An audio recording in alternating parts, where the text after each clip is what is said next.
Hello, hope you're having a good day. Thank you for tuning in. We are going to get to some elections for this month, as well as talking about this month and kind of finding our way through it and going through some remediations. So let's dive into this month. Let's get into it. Let's get our heads into January and figure out what that's going to look like. So right now I have some incense going. Incense always helps me work. But yeah, let's get into this because January is an interesting month. We're kind of, we're getting to the end of all the retrogrades.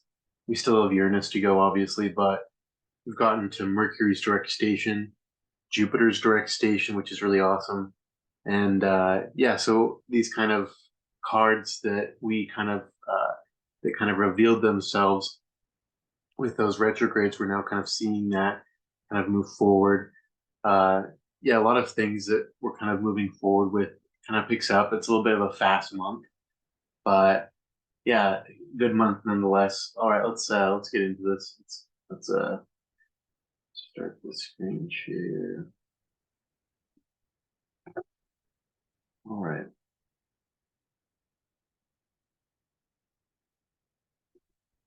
So this month uh we start off with Mercury stationing direct. Mercury will station direct on the first. Venus is in Sagittarius. The moon is kind of making that exclamation mark of Mercury's direct station with uh, the moon being in Virgo. Another thing is Jupiter has already stationed direct day before Mercury. Um, yeah, and so we'll get into that more, especially as Mercury kind of traverses his uh, the zodiac back to where he was once. Um, yeah, we'll see that kind of him retracing his steps and stuff, kind of going back over those certain points in the chart. But yeah, let's just look at that kind of the brief overview. Obviously, the sun's in Capricorn. It's January, starting out January with the sun in Capricorn. Um, Saturn is in Saturn's at the beginning of Pisces. Yeah, Saturn's at the beginning of Pisces, about 3 degrees.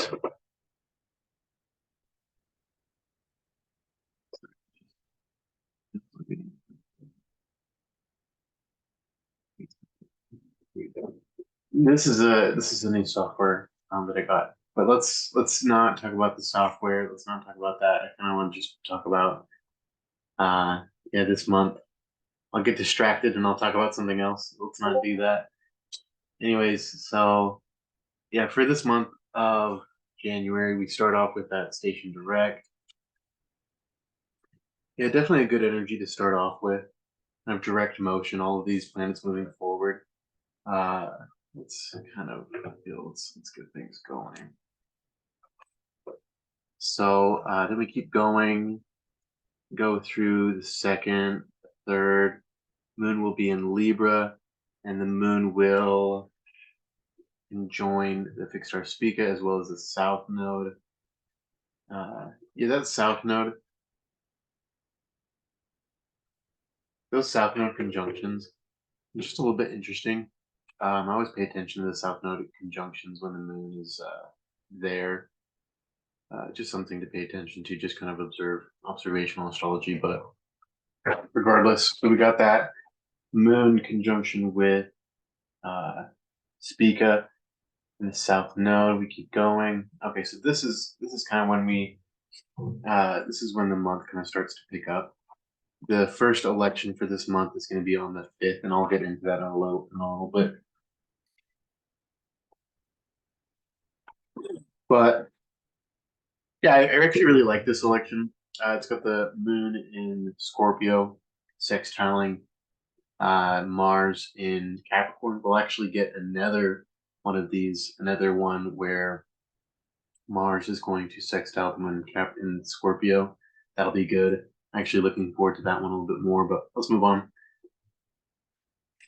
So Then we have the moon conjunct.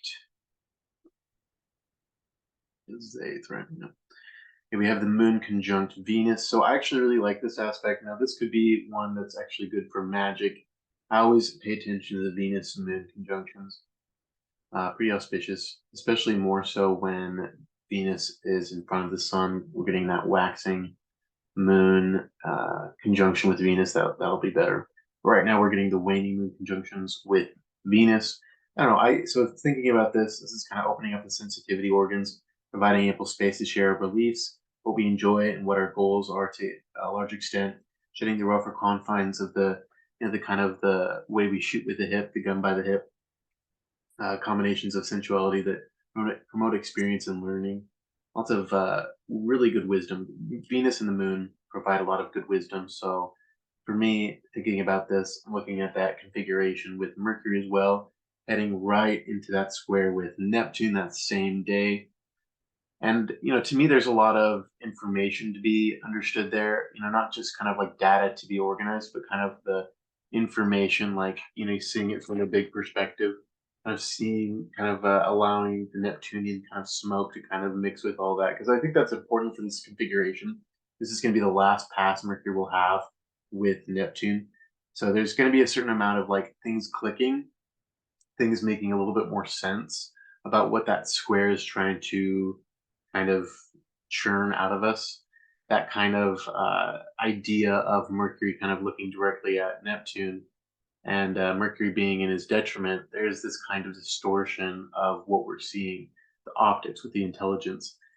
And so that can be a little bit tricky to navigate. Sometimes I like to think of this as like an aspect of like propaganda, um, being kind of infiltrated with that propaganda, dealing with it. We deal with a lot of propaganda day to day, but I think that the Mars conjunct Mercury, or just like that Mars conjunction whole sign with Mercury squaring Neptune, is just not. It's just something that's a little bit too exacerbated, a little bit too run amok. So regardless, with that, Jupiter's also direct in motion, so there's a little bit more clarity coming from this, as well as that Venus kind of allowing there to be a little bit less, I would say, not inflammation, but a little like more clear concept, a little bit more clear things, making things clear a little bit more conceptually. Venus kind of almost helping to bridge the gap for Mercury, not like totally like helping out. I'm just thinking about this like there is something that Mercury, like Neptune's trying to make Mercury seats, so to speak.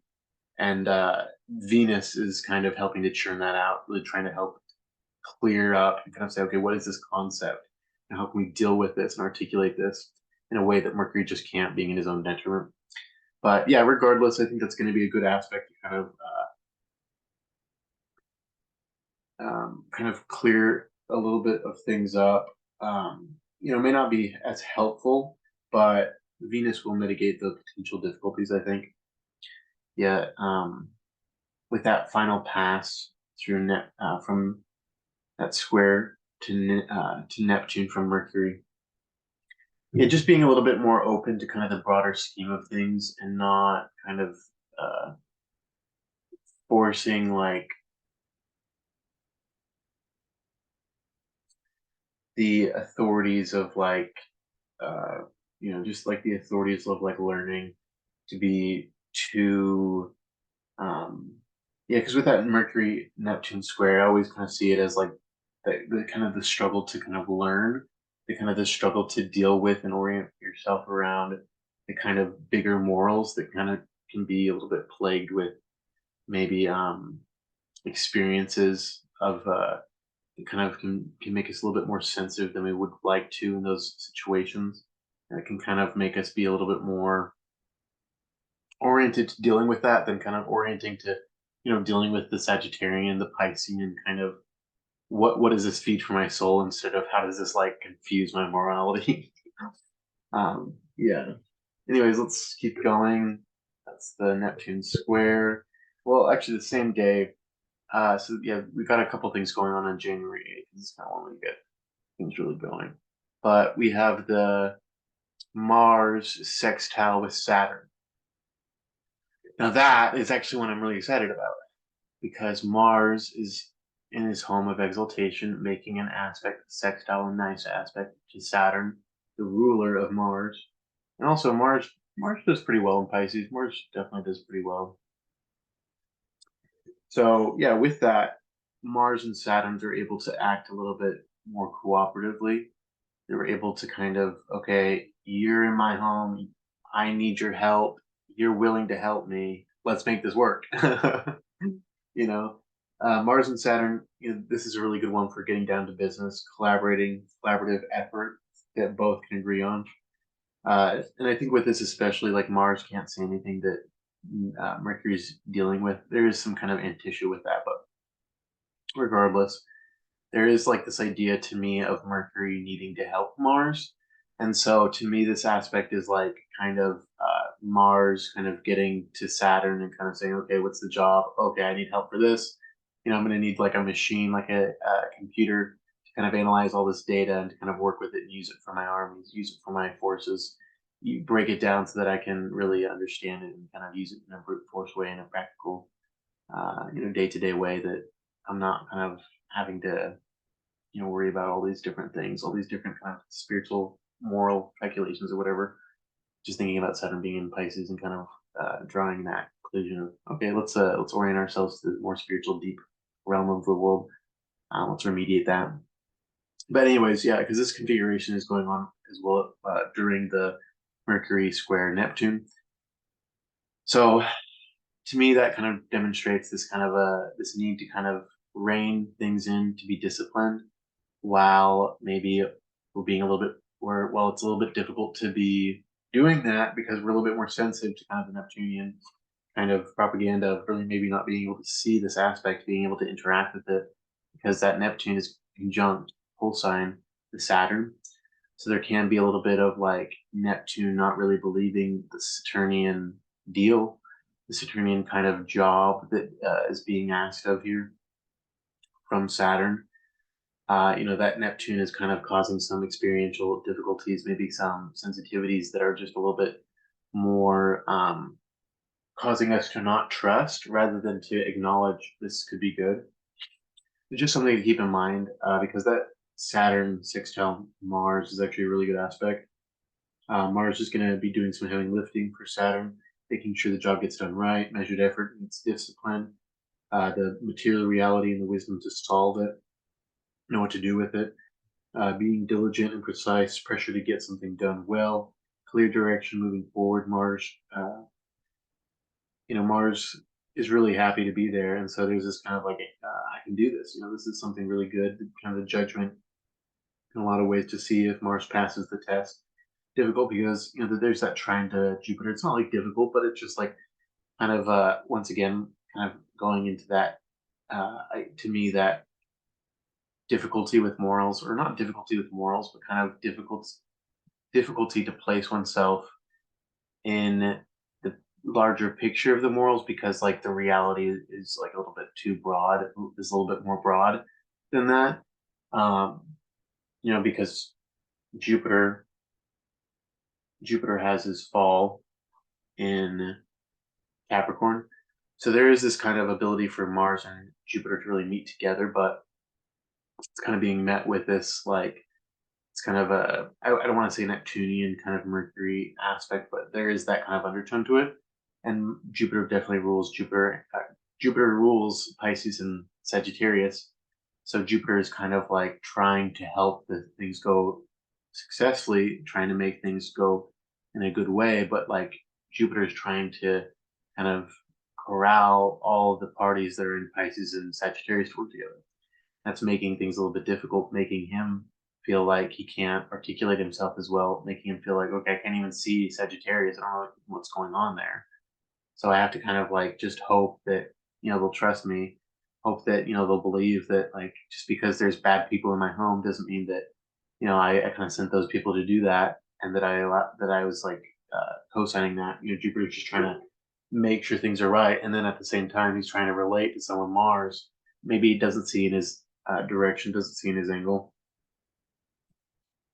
Yeah, that kind of Mars Jupiter trine. We'll get into that now. Yeah, these two don't get along, but between Saturn, they both are bound. They're both kind of bound to Saturn, so they're both kind of okay. Let's get this done. Let's figure this out. Not that like I think that they're antagonizing each other, but there's just this kind of sense that Jupiter, just doesn't really see Mars eye to eye, especially being while Mars is in his exalted home of Capricorn. There maybe is this kind of like decadence that not decadence, but just kind of like decadence of the kind of the structures that be that Jupiter just doesn't appreciate, that kind of Jupiter just like sees and just doesn't trust. So that kind of difficulty, kind of when Jupiter meets Mars, he's wanting to help, but there's kind of like this other side of like not really sure where this is going to go.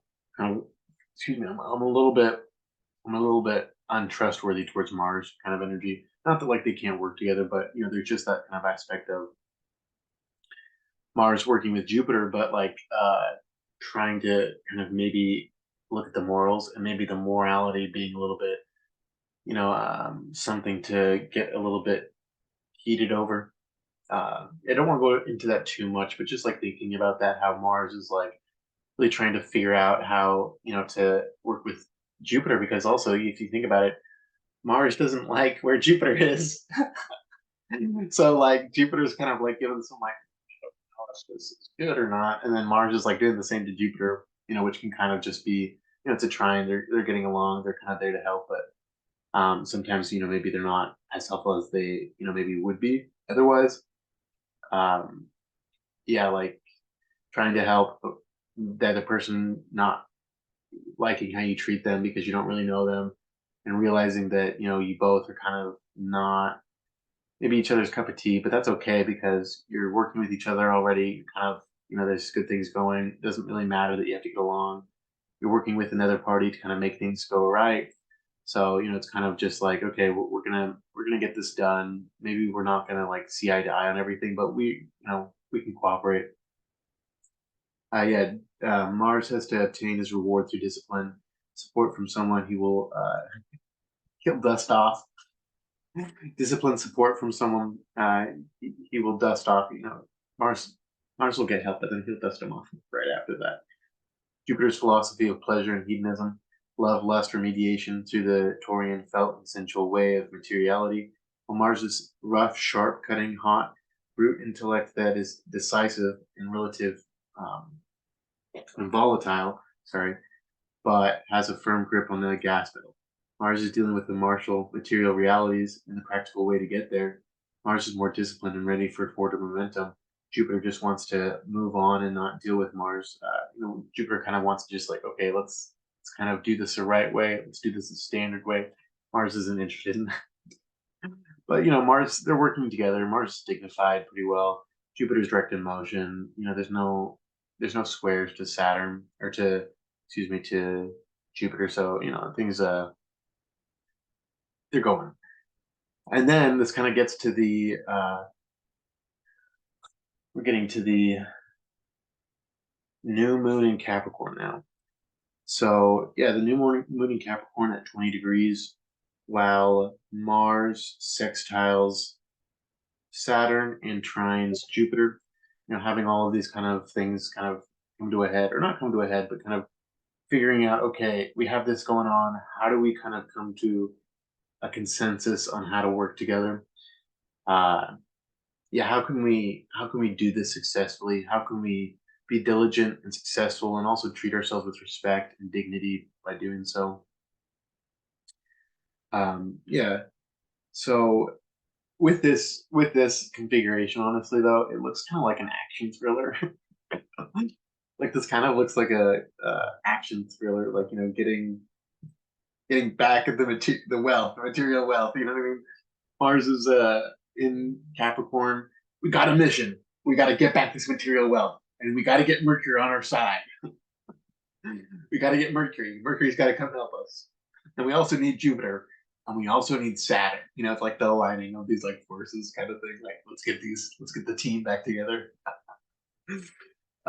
Yeah, this is a pretty daring aspect, um, pretty bold, a big bold plan to kind of let's take on the world, boys. You know what I mean? Like especially with Pluto being right at the end. And during this lunation, the sun will conjoin Pluto, move into Aquarius. So that's kind of like, let's get this bad guy out of here. Yeah, MacGruber. Yeah, Pluto's gonna leave. The last standoff, kind of the last raw send off. I mean, Pluto will come back, but still, there is this kind of feeling of like we're doing it, we're getting there. Yeah, getting Pluto out of there while nobody's looking. Best way to do it when the sun is conjunct Pluto, because you can't see Pluto when when Pluto's in the heart of the sun, when Pluto's conjunct the sun. So perfect time, right? So with this new moon, it's kind of like a lot of things are setting. Pluto, Capricorn, heat can heal now. Pluto will return, but not for long. Yeah, so there's this kind of like burgeoning of like opening up of Capricorn, especially with kind of the material checking of reality and kind of, okay, is this something that we can raise up? Is this something that we can make happen? Is this something that we can? Is this like an exalted vision of how we can like plan and make real practical changes in our lives? How can we engage with this? Yeah, this is like an ox horse, kind of like cow horse. It definitely like some sort of like just moving forward, getting the work done. Kind of, it is laborious, but it's fun. There's this like a lot of action to this. I don't want to like drum it up to be like so like a thriller, but the point of this is just like the work that is engaging with Saturn being in Pisces, ruled by that Jupiter in Taurus, and the Venus in Sagittarius. It's like the work that is exciting, that engages you, that's nurturing for the soul and for the mind. It's nurturing for the world as well. Um, uh, yeah, this is a really good aspect. To this point, though, we're getting a lot of Saturnian energy right now. We're getting a lot of like that Saturnian kind of like long trudge to make our goal. So with this, I think there can be an opportunity for some solar remediation. Really good time to kind of incorporate that solar seasonal remediation, kind of getting more light. I'll go into that a little bit more, but it's just a good time to kind of remind yourself, okay, I need some light, I need some solar energy, I need some solar light to keep going. So right after that, we'll get into Mercury entering Capricorn. So yeah, Mercury enters Capricorn. Mercury is really excited to be in Capricorn. Mercury's like, okay, I passed the gauntlet of holding my own and dealing with that Neptunian square while I one time was conjunct with Mars. That was difficult. Um, Mercury, he's paid his dues. He's uh he's definitely glad to not be in Sagittarius anymore, and he's still retracing his pathway and going back to his. He's now entered now when he enters uh, Capricorn. He's kind of now retraced the step where he was when he went to the heart of the sun, the underworld, in his synodic phase, kind of being reborn to death, and then rising out of it, being reborn again. So with that, there is this kind of idea of, okay, we're kind of picking back up on where we left off. Mercury is gonna sextile Saturn and trine Jupiter again. This time Jupiter will be direct.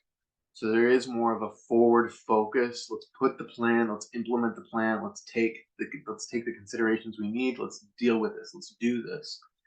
Yeah, definitely forward focused.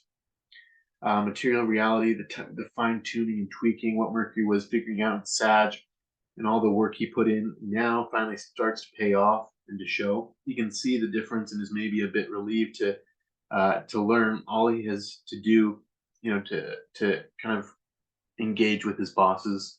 Jupiter, I wouldn't say Jupiter is his boss, but definitely his boss in Capricorn is going to be Saturn. But yeah, now he's trying to gain more diplomacy and communicate. Um, talk about those big concepts and ideas, carrying that of Capricorn as well as the planets that are there. relaying those messages to Saturn and Mercury, or Saturn and Jupiter, kind of communicating with them. Yeah, this may be a little bit difficult, maybe like, pacing back and forth, checking on things, hard work, but yeah, there's maybe some like kind of, okay, gotta take care of a lot of things, gotta get things taken care of. So just like expect that, now we kind of pick back up. We really pick back up where we left off with that Mercury retrograde. So Mars is gonna configure, the Mars configuration in Capricorn. We also have that Mars right there, uh, getting ready to conjoin Mercury. That won't happen now, but we're kind of gearing up to that. So Mars is in a really great place right now. Mars has got a lot of power. It's got a lot of energy to contain himself. Jupiter helps to mitigate things and allows for fluid navigation between these parties and influences. So, as much as there's like maybe a little bit of not seeing eye to eye on everything, to me, this is kind of leaning towards the, let's deal with this plan. Let's deal with it right. Mars deals with the problems, helps us kind of understand, okay, how can we kind of compel these forces to work for our favor? It takes a lot of heat, it takes a lot of like focus, it takes a lot of discipline and taking charge. But these are the problems that we want to deal with. These are the problems that we want to be facing. So, there may be some difficult things that we're doing, but engaging with it, doing it, is going to help us. Doing it right, going the long route, no turning back, and no giving up now. Definitely not, right? With that forward momentum from Mercury, and yeah, he's gonna keep going forward. So right after this, we're gonna get Mercury sextiling Saturn. So yeah, this sextile to Saturn, he's kind of made his way back to Saturn after regressing. He's kind of like, okay, Saturn, I'm here to do it. We're gonna really do it this time. I kind of think of like, Mercury kind of getting into Capricorn, getting there a little bit fast, and being like, okay, I'm gonna do everything. I'm gonna redesign this whole house, and then like Mercury just like getting like to 8 degrees of Capricorn, and be like, oh god, I don't know what I'm gonna do. I don't redesign anything. So yeah, Mercury is just acknowledging what he learned, the lessons that he learned, the time that he took to get and do it right. And he's now kind of talking to Saturn. He's like, hey, I'm back. I did it right. You know what I mean? I did it. I did what you asked. It was hard. Took a lot of work, took a lot of effort. But this aspect is kind of Mercury realizing he needed the perspective change, and he needed to retrieve something necessary that would allow that perspective change to take place. Even those complicated Saturnian tasks that he had to deal with, very tedious but necessary, very necessary. He's kind of like, okay, this I can see where you're coming from now, Saturn. Mars also supports and helps to refine and add discipline. With Mercury, kind of warms him up, kind of says, heck yeah, you got it, bro. More gritty and deep nuance of that aloneness, that deep understanding of solace to get to the to get to the practical material reality in order to get shit done. There's no time for hopelessness. We got to get shit done. We got to work. We got to put our nose to the grindstone. We got to warm this up. We got to make this. We got to get this done. So yeah, this is a pretty good aspect. And then we get after, of course, right after that, we have the Mercury trine Jupiter aspect, right? So this is a good one. I like this one. Again, Jupiter is Mercury is in Jupiter's fall, Capricorn. It's a little bit easier for Mercury to kind of deal with. Mercury would kind of rather go through Jupiter than Saturn, just because Saturn is in Mercury's detriment and fall. And so there's kind of like this idea of, Mercury really took him a little bit to get there. Took him a little bit to mature in that aspect, in that, respect, to see where Saturn was coming from. But yeah, no, and seeing kind of the full vision with Jupiter kind of getting back after his descent into the underworld, and kind of saying, okay, this is what I've learned, this is kind of what I've taught, exchanging information.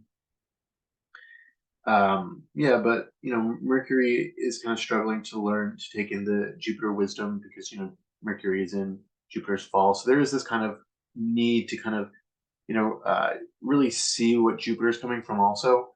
Because I think what Jupiter adds to this is like the idea, Saturn wants to help us do things right, but Jupiter wants to help us kind of enjoy it, wants to help us kind of live and enjoy that living. Kind of, we only get to do this once, so let's really do it.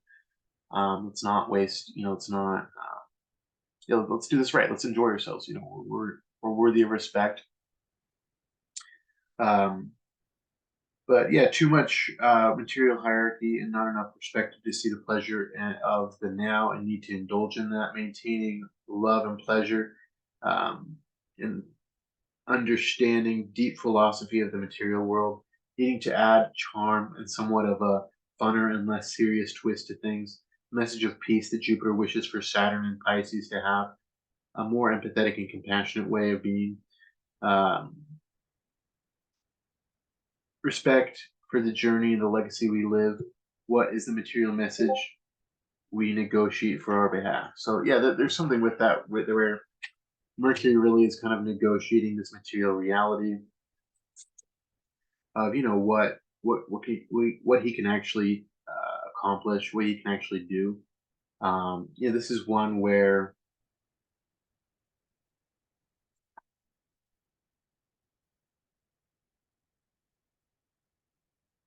this is definitely one where it can be a little bit difficult to kind of like realize that I think Mercury is going to be a little bit more like in his head, not in his head, so to speak, but that Mercury Mars because conjunction can kind of make Mercury a little bit more oriented to not necessarily the optics, but more oriented to kind of the visual kind of performance that we kind of need to engage in, kind of how we're doing it, the finesse, the skills, and the talent that we're engaging in to do that, to do those big stunts, to do those big moves. So while Mercury is kind of feeding off that energy from Mars, maybe a little bit difficult for him to enjoy and to hear that Jupiterian wisdom of like, as much as it is about the show, it's also about feeling it right. It's also about feeling and enjoying the material. Because Mercury is kind of negotiating, okay, what is the material reality that we need to have? And Taurus, that Jupiter is kind of maybe saying, you should maybe ask for a little bit more. You maybe should enjoy things a little bit more. Maybe you shouldn't be so concerned about making things, doing all the work. Maybe you should enjoy yourself. That kind of that kind of idea of, were you enjoying yourself or were you just working yourself? It's kind of always, we're kind of caught between that.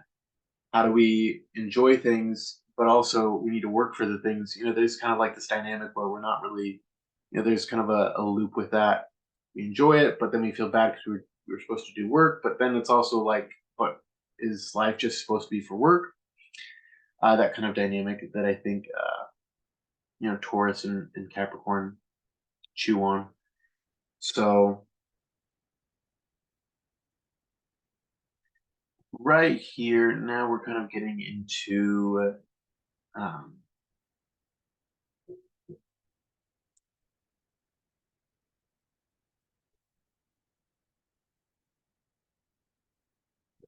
now we're getting into Venus square Neptune, right?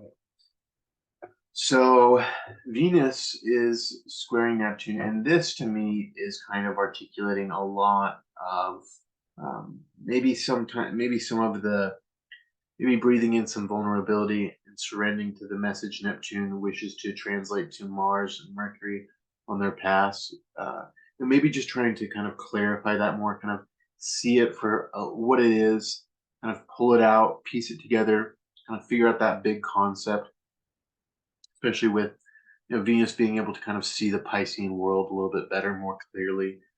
How do we soothe that hurt and cleanse the wounds? How can we transmute the social wounds and see through the smoke and mirrors? Enjoy what imagination brings despite the temptation and turmoil, despite the control we need to exercise in the turmoil it also may churn up. Bringing these wounds to the surface with this aspect and configuration with an opportunity to heal and mend the wounds and boundaries. This may be counterintuitive, the boundaries healing the boundaries, but also bear in mind that the trine between Jupiter and Mercury in Earth signs uh, where is play and where is work. How do we play and how do we work? are we just here for play, or are we just here for work? Or we, how do we kind of deal with that? To me, the answer, I don't want to tell it for you, but I think there's a little bit of both. Both can really help us. But yeah, what is curiosity and fun? What is learning and studying? How is philosophy and spirituality? How are these things, these dynamics of kind of get the magical material results? How are we seeing the physical, the kind of not the optical, but more of the material reality of what we can get, not in a superficial way, but in a way that's like it's really trying to help us to see the reality for what things are, help us to see maybe the material isn't necessarily that we always have it, but it's recognizing that it's always in flux, it's always in balance. We're always trying to, we're always, it's not necessarily something that we always hold, it's something that it's more of a witnessing. It's, we're maybe witnessing more or less. And that's kind of maybe what this dynamic is trying to get at. Seeing through a little bit more of that Taurian pleasures to really realize, oh, Jupiter is really here to kind of help us enjoy life and to kind of work, but also work for that enjoyment, enjoy the work. So then we have the Sun, Cazimi, Pluto. Damn, this is an interesting configuration. This kind of hallmarks at the beginning when the Sun entered Capricorn at the solstice, it was a Mercury retrograde Cazimi. And now we're getting into the Sun going into Aquarius, and there being a Cazimi with Pluto.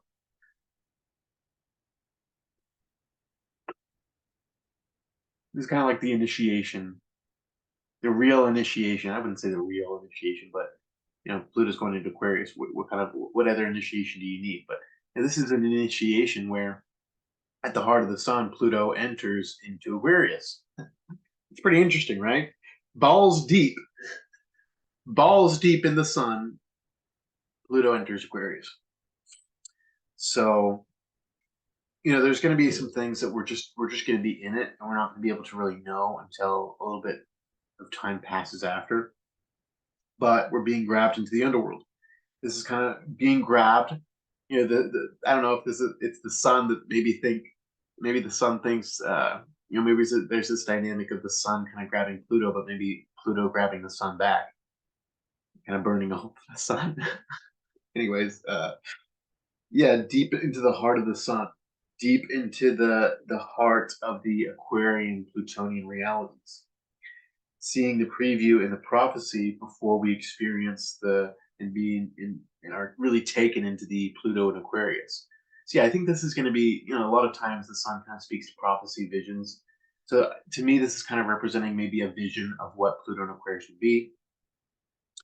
The world watching this rare moment as well. You have the Aquarian kind of outer connections of reality, the kind of the big structures that connect to each other, the governments, big countries, kind of looking at that and kind of recognizing that there's this kind of witnessing moment, especially with the moon being on the Pleiades when this is happening. Not to get into that too much, but I think that was just very interesting. Yeah, a deep and long trench onward. We're going to be really dealing with Pluto and Aquarius. We're going to get a little bit of Pluto and Capricorn again, but very little, like a couple months. Not very long at all, especially for Pluto. So this is really about, dismantling the establishment. I wouldn't say necessarily all about it, but that Aquarius nature is very much rooted in kind of that critique of the establishment to really get to a more a structure that's kind of rooted more on modernity. It's more rooted in the future. It's more rooted in something that is more beneficial and that can help, that can kind of guide us towards that's the idea. The idea of kind of Saturn needing to use that critical nature that he has to create a new structure. Anyways, the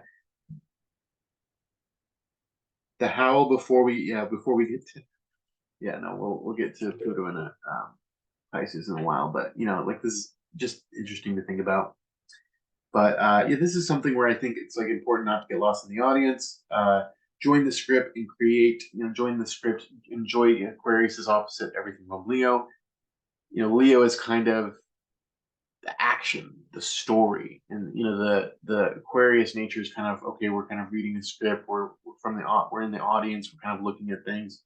But this is kind of more of like burning through the heart of that and kind of entering the script, kind of entering where the people may not expect you to, kind of being there, burning a hole through the idea of what the people should do. The sun's fall in Aquarius, power shrinking from the inside. What was fine now becomes what was fine now becomes a critique on the stage, intense and inwardly outward. Yeah, so this is the sun kind of going from that Capricorn to kind of being criticized in the audience, being in the heart of the sun, kind of that inner moment of kind of maybe the first crippling of, I don't want to like doomify the world and like not doomify it and kind of think about all these like fantasize about the structures of society collapsing, because that's just not fun. I think it's important to kind of recognize that we're always going to be here. We want good things to happen for the future for the people that come after us. So like hopefully something we can rectify it is what I'm trying to say. Hopefully we can find a way to figure out the mess, deal with it, move forward. Anyways, so the sun in Aquarius, so this is going to be really interesting to the sun, sign of the sun's detriment, being pushed to the front of everyone's stage, kind of being pushed to the front, not an environment of other, the sun's not in an environment where he's being well received. Jupiter does help the sun. Jupiter will square the sun, so that'll be pretty good. We'll get that square from the sun. I like that. This is good to reignite the heart of the sun, to align it, to kind of realign the sun with, okay, I'm in a spot where I don't enjoy it, but how can I maybe use this to my advantage? How can I maybe learn from this? How can I maybe grow from this situation to, find a little bit of comfort, enjoying myself, to kind of still be myself, even though I'm being critiqued. Maybe figure out a way to use and engage with that kind of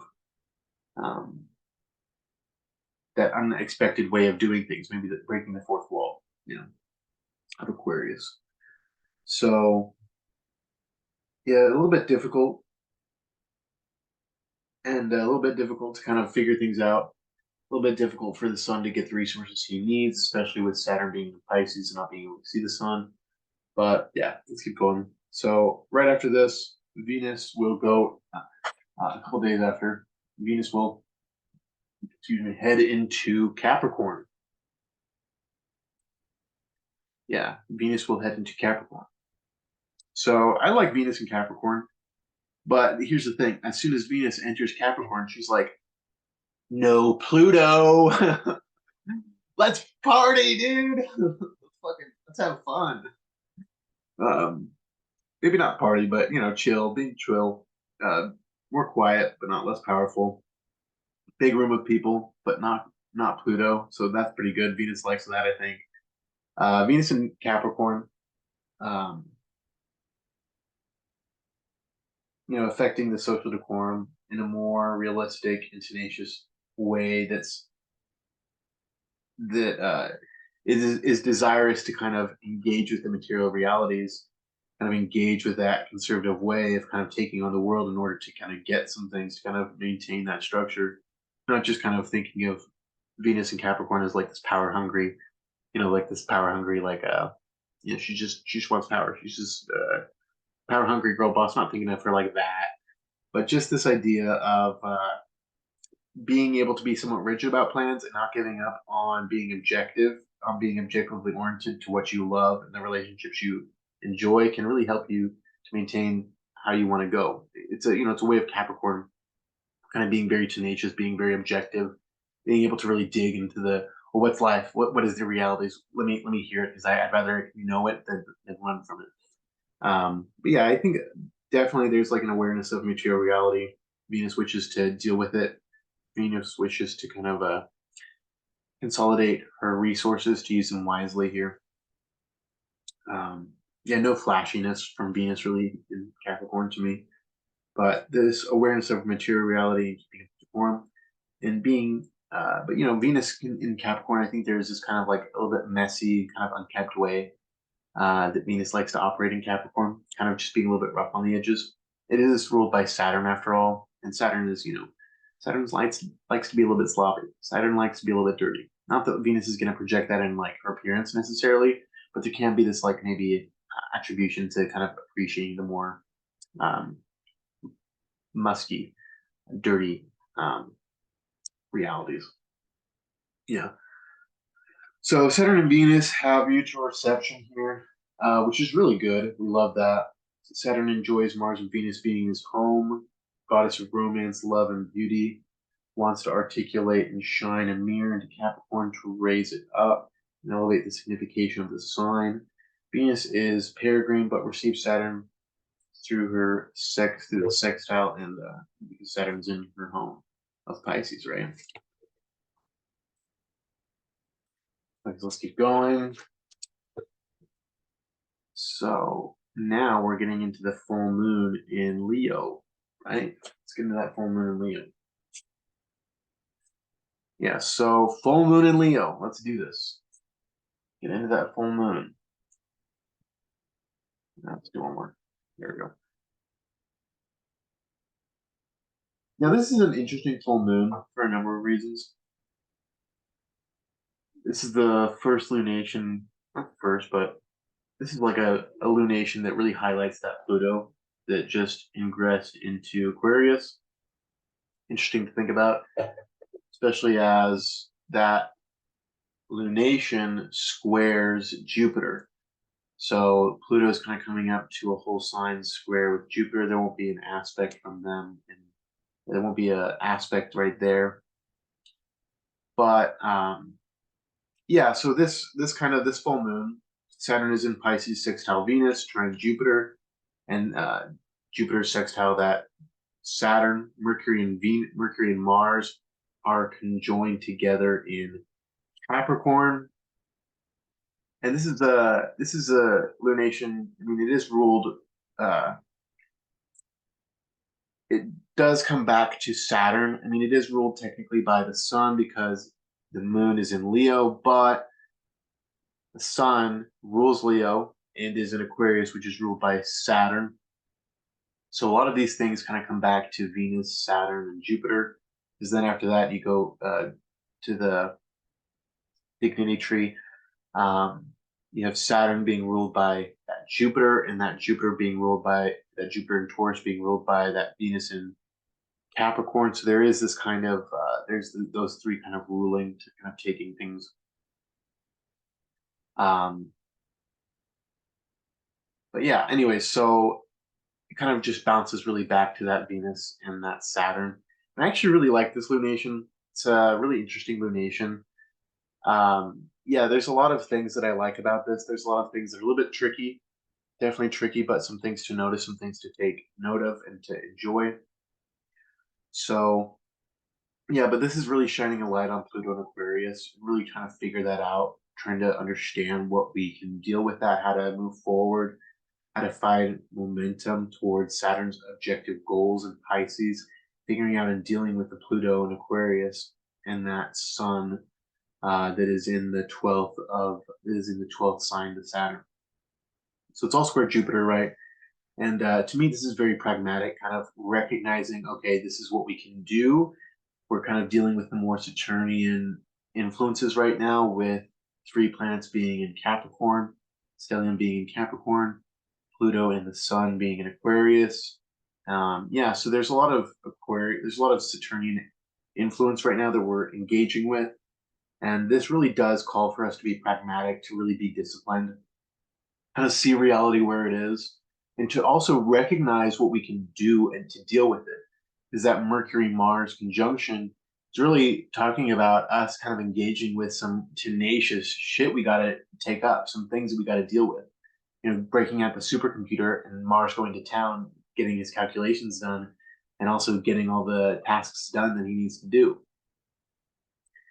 This is a little bit of a rocky and bumpy configuration for sure, but I think with a lot of those configurations, that kind of speak more towards kind of gaining momentum, kind of getting ahead on things. There's going to be some bumpiness to it.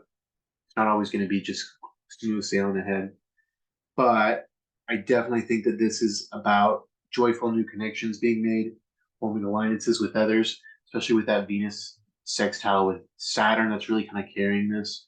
We have that Venus Saturn sextile, and that's really about kind of, okay, how can we kind of engage with these structures? How can we kind of make these relationships with people that will be successful, that will allow us to engage with each other in a respectful way, and that will continue this kind of the same type of influence, that we can engage with each other, that we can be honest, that we can communicate about what we believe, we can communicate about what we enjoy, what we love, and relate in that and find commonality and figure out a new structure, a new order to do that through, especially with the Pluto in Aquarius, really trying to rectify with Jupiter's help. Okay, how can we kind of find a new way forward? How can we figure out our morality? How can we balance our morality in a way that allows us to engage with a little bit more people, maybe in a different way? How can we kind of break through those obstacles? How can we be ourselves a little bit more while also engaging with the larger picture? So examining how we relate, through being, examining how we relate with each other. And now jumping to the side of experimenting with the fourth wall. Leo doing the things and enjoying the things of the opposition, shining a big who am I, and how do I get some individuality amongst the optics, amongst kind of this Plutonian kind of world we're in. How do I strike out with tenacity and fortitude to express myself and show how I interact with others in an idealistic way, which nurtures the attention I want to attract? What is the new world order, and how do I fit in with that? How do I work with that? So yeah, that lineation I think is going to be pretty important. Kind of continues the same energy of the new moon. With that Saturnian energy, kind of, okay, we kind of figured out the new structure. Now it's like the sun in Aquarius kind of meeting the outside world, kind of saying, this is what we're doing. This is what we're doing, everyone. This is how we're doing it. Being very like, this is, a little bit of exposure to this. A little bit of exposure to this aspect. So let's keep going. So the 27th, we have, the 26th, excuse me, we have a sun square Jupiter. That's the day of the sun squaring Jupiter. So yeah, like I was saying, about that square, kind of figuring out the configuration of Jupiter being in Aquarius now. This does definitely bring an opportunity to heal and to nurture morality and the ideals we wish to embody in our character, being watched and using that momentum to feel and sense out what practical way to embody the down-to-earth feel of what we wish to have and how we wish to portray ourselves. Being critical about one's own identity isn't enough to be sustained. We have to enjoy ourselves with consistency. That's kind of what this speaks to, I think, is Saturn maybe just going to the kind of idea of just castigating himself, kind of just like, well, I guess we're not going to have any more light, especially with the Aquarian influence. But Jupiter kind of saying, no, you have to enjoy yourself. You can't just critique yourself as a means of making your way through this, as a means of navigating this. It's kind of the idea of like, just because you're what people think of you doesn't mean that that's helping you. Doesn't mean that's helping you at all. It's actually making you a little bit less able to be in the present, which can make you feel a little bit more calculated, feel a little bit more, like you're a little bit more robotic, like you're operating a little bit more idealistically than really being a human, and that's kind of what I think Aquarius speaks to, is like, I'm really idealistic, but there's this kind of forgetting that we're humans, that we're real, that we matter, that it's not just like smoke screens, it's not just like optics and stuff. Not that like Aquarius thinks that, but there can be this idea of just needing to break something down so that we can figure it out, and maybe not realizing that we don't need to break it down as much as we do. We can kind of interact with it. Maybe we can interact with it and allow it to be what it is for other people. Maybe just not be too oriented to kind of defining the kind of culture, the scene, the script, being interested in reviewing it so much. But yeah, so we have to enjoy ourselves with consistency. We have to reach the part of our hearts that believes in ourselves and our futures, learning from Plutonian Aquarian, the Plutonian Aquarius energy. You have thrusting yourself out there. You have to be willing to be eaten alive in order to experience the pleasure of Venus. Submit to the culture you wish to embody. Twice born transit. Yeah, this is kind of like, some being a little bit twice born. That baptism of kind of the immersion of the social into the social uh, into the social city of Aquarius. The sun kind of surrendering and kind of going to there. Okay, I guess it won't be as bad as I think. Getting that pep talk from Jupiter. Okay, and then next day, so we're kind of getting to we're wrapping things up. So the next day we have Venus sextile Saturn. So yeah, Venus and Saturn, this is kind of what they're working toward. This is what they're kind of trying to build. Yeah, it's pretty awesome. It's pretty awesome, harmonious aspect that they have with each other. Harmonious aspects with activities and employment, activities with others, social activities, success in obtaining long-term financial freedom. Not necessarily the idea of just like doing that at once, but kind of this idea of kind of figuring out how we can kind of allow ourselves some more freedom financially, how we can kind of allow ourselves some more freedom to experience things, to experience the world around us, to experience the culture around us, right? Uh, the ability to meet with and enjoy others in a helpful and learning way, to better help the quality of life, to really influence kind of, okay, we need a little bit more better qualities of life. We need to have sustaining of those realities. We need to kind of beautify them. We need to kind of see how we can use reality to our benefit. Venus is also configured to Jupiter, which provides even more fruitful planning and longevity to this aspect.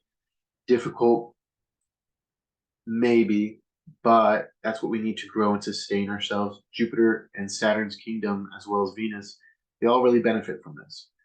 Plus we have no Pluto in Capricorn, so there's this kind of focus on, really, really getting after these plans, really taking up these things, taking them, the Pluto kind of being out of being out of Capricorn, making this a little bit more,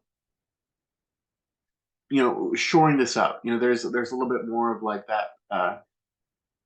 We don't have to worry about the ecosystem evolving and us having to figure out, oh no, we're making this big thing. What if, like, how's it going to get destroyed? That Pluto thing that Pluto does. Not really worrying about that. Not being engaged in that, but just really trying to make things grow. So next, we're still on the 27th. So now we're really getting into that conjunction with Mercury and Mars. And also there's definitely a talisman right here. Well, yeah, there's definitely a talisman right here after that full moon. Because if you look at it, like the moon is in Regulus, getting close to the moon is in Leo. Moon is in Regulus. Moon is in Leo, getting close to Regulus. Yeah, there's just like this kind of I'll talk about that in a little bit, but yeah, just some really good aspect here. So January 27th, let's go up a day. We have that Mercury Mars conjunction in Capricorn. I really like this one. This one's gonna be a good talisman. I can feel it. This one's really good. Decisive and quick action, business acumen, and litigation at its best. Discipline and some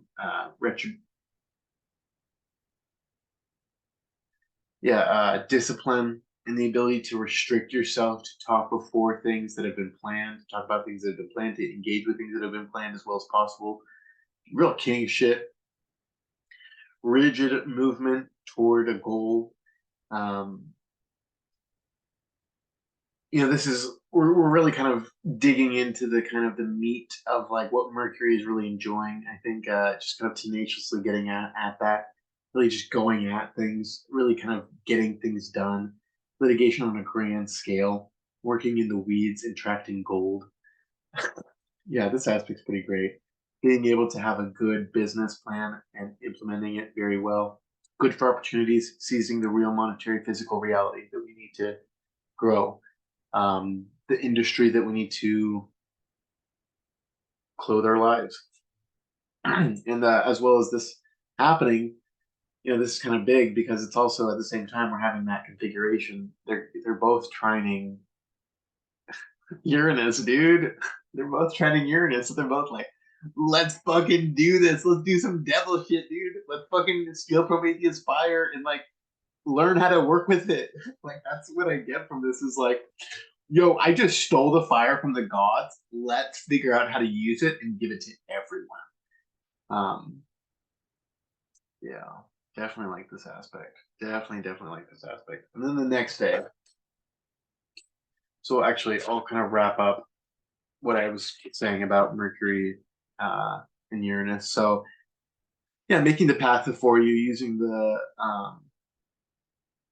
using the martial tools available, right? Conjunct Mars to take on the Promethean fire and learn new tools of discovery, learning the practical and formal principles of the Promethean fire, really figuring out, okay, how do I use this fire, using the tools and cooperating with the powers that be to sustain them, to discipline ourselves with knowledge, tripping on a high of new experiences that can lean you and that can kind of make you a little bit numb in the inner world container. It's about going up. This one's about going up, right? Definitely over kind of overridden, over helped to the Promethean fire. Maybe just like, this is so good. I'm vibing, man. So it can be a little bit of a draining energy after this. Big skills helping big wheels. Party big. Yeah, some of these things I'm just like laughing. Pushing yourself to the limit, especially while the moon is in Virgo, trine Uranus and Mercury and Capricorn. This is happening, so yeah, even better. That grand trine, grand trine, this grander trine is just fucking good, dude. Fucking amazing. Yeah, I really like this one. So pushing yourself to the limit, celebrating the big job being done, clearly observing the world and what you can do to own it. Then also Mars is going to trine Uranus, getting a big push to discipline and cultivate one's fires, unshackling oneself from the previous set of limitations to use tools and strength and in a new innovative way that may be assisted with the help of technology, arguments, balancing power. This is really important because I think this aspect, there's like this idea of it that like as much as you're kind of Mars is kind of owning up, I'm doing it, man, I'm doing it big. Just as much as Mars does it big, there's Mars gets like the hate, the pushback to kind of not do big. So it's like the hate doesn't quit, so you can't quit.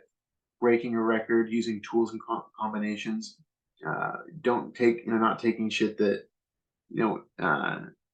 doing really cool things and not taking that kind of like, well, you were only helped with this tool. It's like, no, I was innovating. I was breaking rules. I was breaking records, breaking rules too, maybe. Staying fast and quick with our goals and intentions. They have to, move fast to carry that Promethean fire. It's really hot, so you got to juggle it well.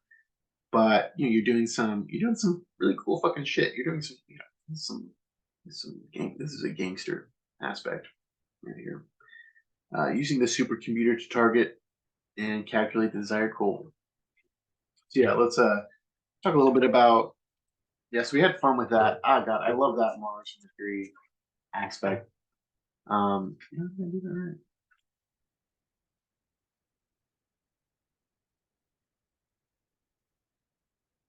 No, I did, yeah.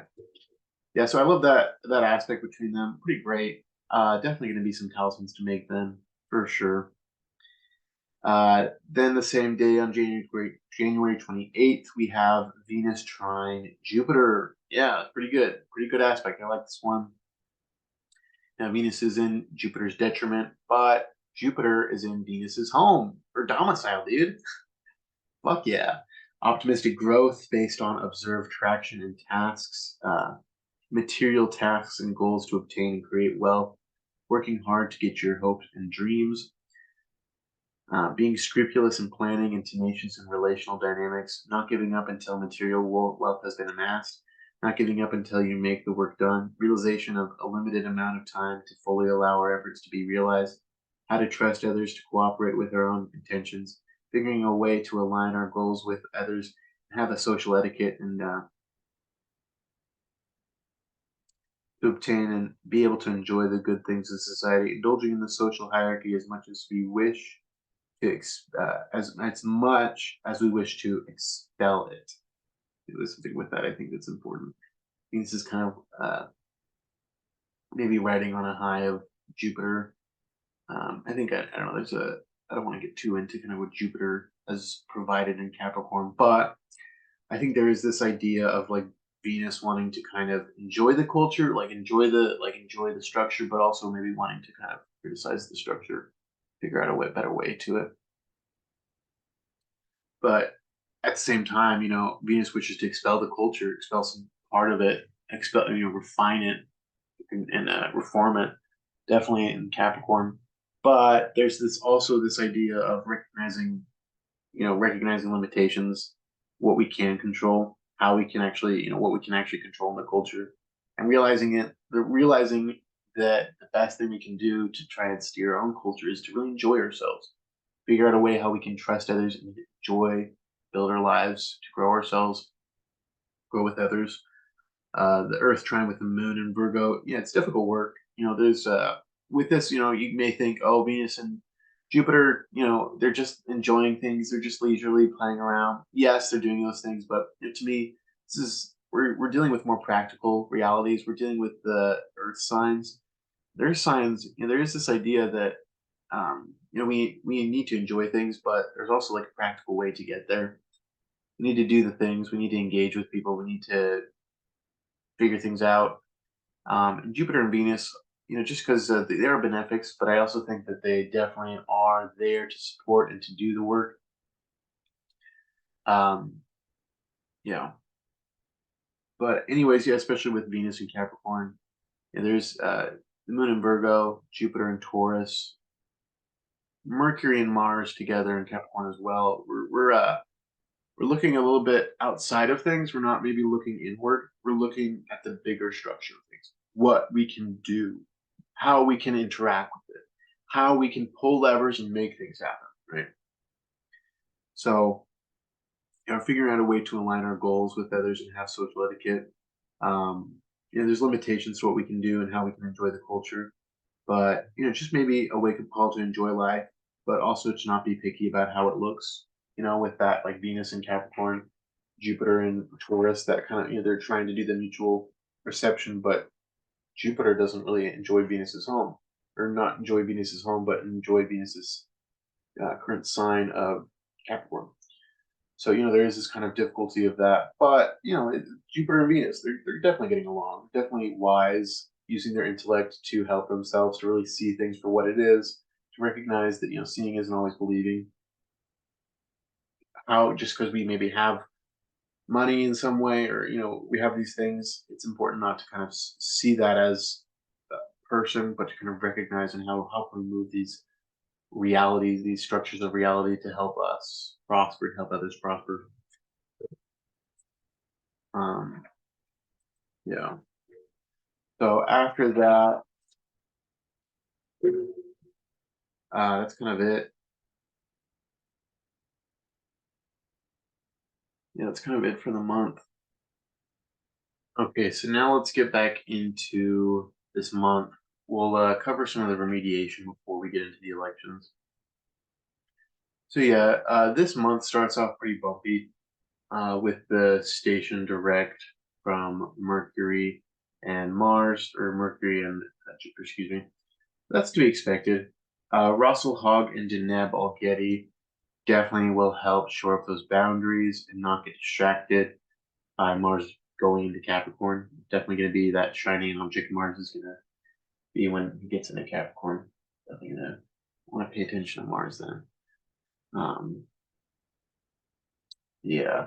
So with that, Mercury will square Neptune. Like I said, propaganda, untangling the problems and orientation that it deregulates Mercury to. Saturn, Jupiter, and Deneb as well as Asclepius, can be really good to rely on. Not trusting resources that don't wish to serve us well.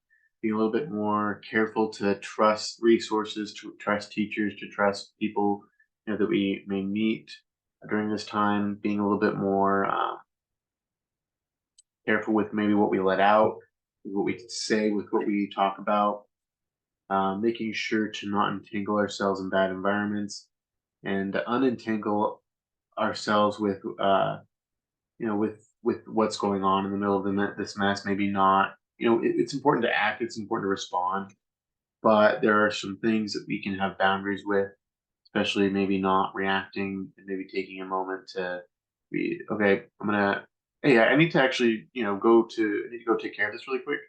1 second. That's a simple way to have a boundary of just kind of you know just figuring out how we can be our best selves with others. Like I said, wait and come back to it.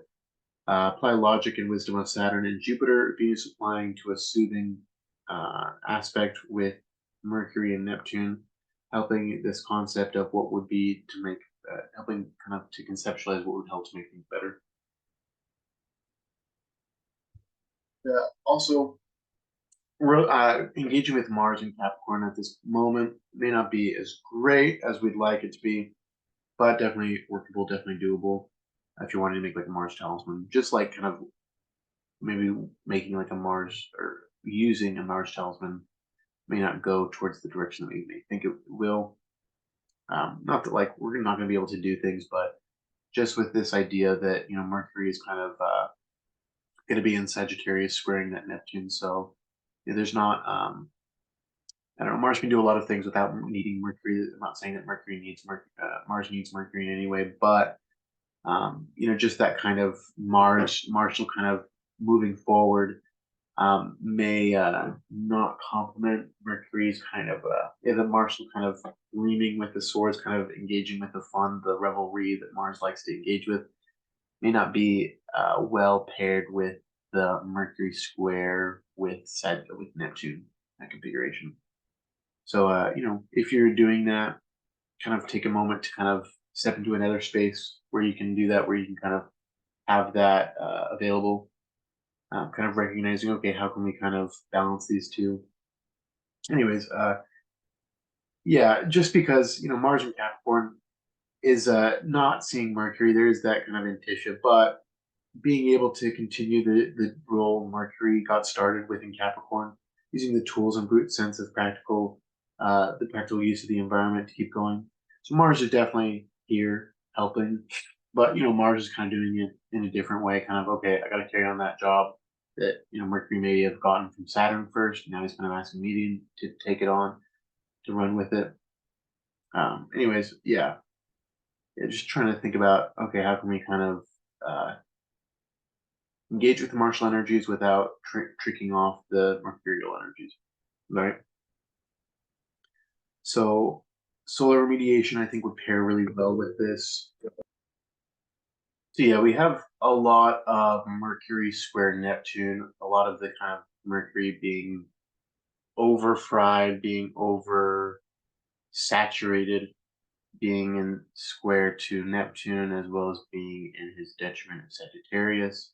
We also have a lot of that Mars energy. Now Mars isn't squaring anything or opposing anything really, so the Mars energy finds a little bit more of a even way to ride that out, a little bit more stability there. So really what we're looking towards is bringing some clarity, bringing some stillness, that Mercury, bringing some rest, um, yeah, and also with that, we're coming off of that Venus square from Saturn.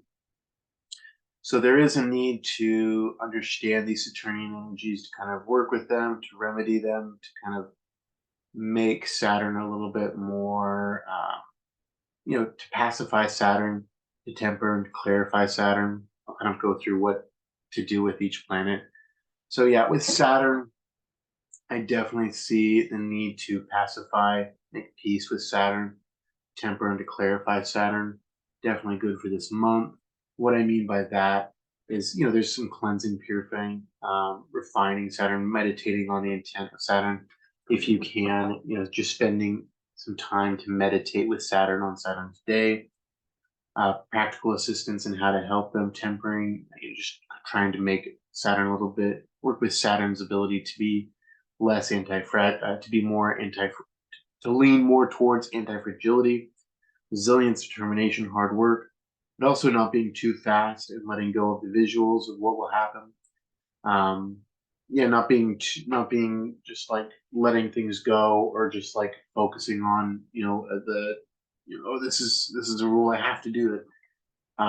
Some way we can do that is just focusing on easing critique with humility, maybe easing critique with our own humility, and yeah, there is that kind of idea of Saturn needing to having empathy, but also recognizing that the suffering that we may experience is not actually really detrimental to us.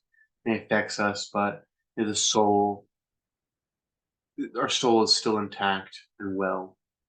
Moving on, not getting into that too much, but just the idea of just Saturn remediation, leaning on the anti-fragility nature, right? Not wearing black clothing, giving an offering to Saturn to help with boundaries.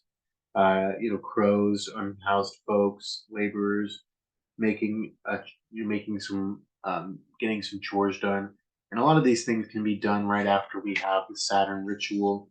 So it's always good to, right after you have a ritual with the planet, to kind of do something good for them, to go do a good deed, return the favor, to really rectify what's going on, to figure that out. So the next planet is Jupiter, and Jupiter is definitely a planet we want to strengthen, right? So with that, what we're going to be doing is we're going to be engaging with ritual, obviously, feeding Jupiter offerings, giving Jupiter lots of sweets. Jupiter likes sweets, fine drinks as well.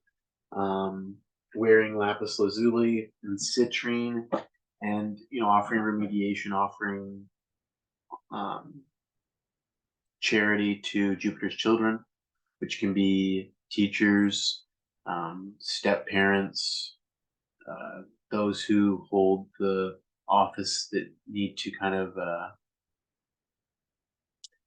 that hold an office of judicial, that can judicial folks, religious folks, philosophers, um, yeah, just to name a few. So yeah, Jupiter is definitely going to be good to strengthen. Mars is going to be awesome to temper, and as well as to pacify. And then when Mars gets into Capricorn, and after that Mercury square with Neptune, I think it'll be a really good time to strengthen Mars, to really boost Mars up, to lift weights, make Saturn lift some weights. You know what I mean? But yeah, obviously meditating on Mars.